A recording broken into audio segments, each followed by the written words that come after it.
Hello, welcome to the Thrive Live Vlogmas. My name is Ijeoma Ofomado, and my aim in this Thrive Live Vlogmas is to provide you with quick tips and actionable steps that you can already put into practice that will move you in the direction of your dream life and help you be the best that you can be. In this Vlogmas, I'm going to talk about the kind of things that you can plan for, the kind of things you can write in your planner. And we're talking a lot about planners because we're getting into the new year, and the new year, one of the things that goes with new year is making a plan.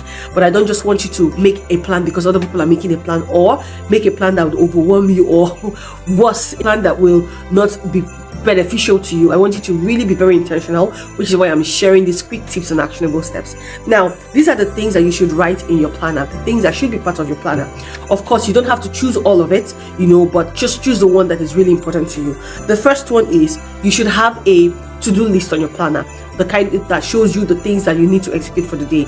And those things could include routines, it include your weekly things you need to do that are due for that particular day, and also the other small tasks that you need to do, as well as your most important goals for the day. The second thing that should be in your planner is your appointments and your meetings. Now you should have a place to record your appointments and your meetings. I like to call them, in my plan, I call them notable dates. So when I have an appointment or have a meeting, I write them under this section called notable dates, and I plan them under notable dates for the month. And when I get into the week, I simply pull in the dates for the month, the notable dates that are due for that week, and I pull them in. So you should have a place for them. The third is to write down the goals for the month and break them down into things that you can deliver during the week.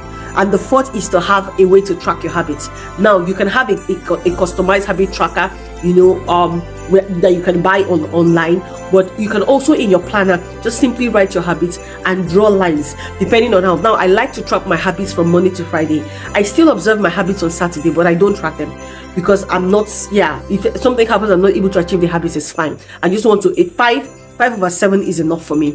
So when I'm tracking my habits, I prefer to do a habit tracker for the month because I don't want to be drawing lines every week. So I write the habits and I draw 20 what's it called now, columns, right? And then for 5 for one each week, and if it's a month that has 5 weeks, I do 25, and then I just stick them up. I just 1 2 3 4 5 1 2 3 4 5 1 2 3 4 5, and then for each 1 2 3 4 5 on top, I write week 1, week 2, week 3, week 4.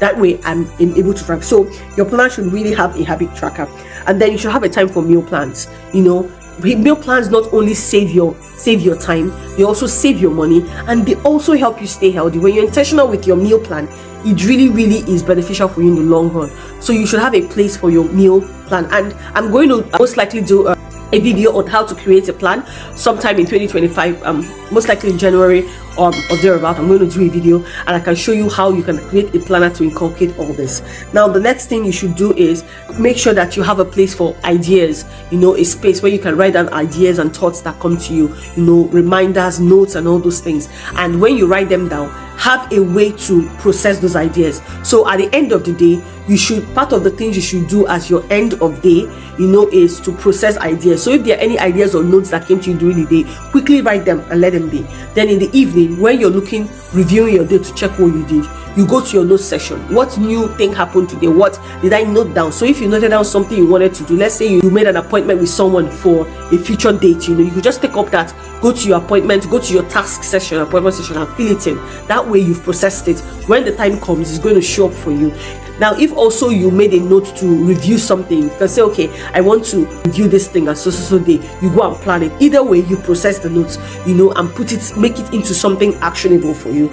The next thing that you should do is to have a place for your reminders, for the things that you want to be reminded of. For example, your bill reminders and the rest. And you can technically put this under, if I put everything about you could technically put it under your finance. This is one that can be optional. Another way to also avoid this, or another way not to do this, is to already automate your bills, and at the beginning of the month, make sure that your account is fully funded. But in the case that is not the case, have a place for your bill reminders. So the next thing is to have a place for personal reflections, self-care plans. What is your plan for self-care to nourish yourself?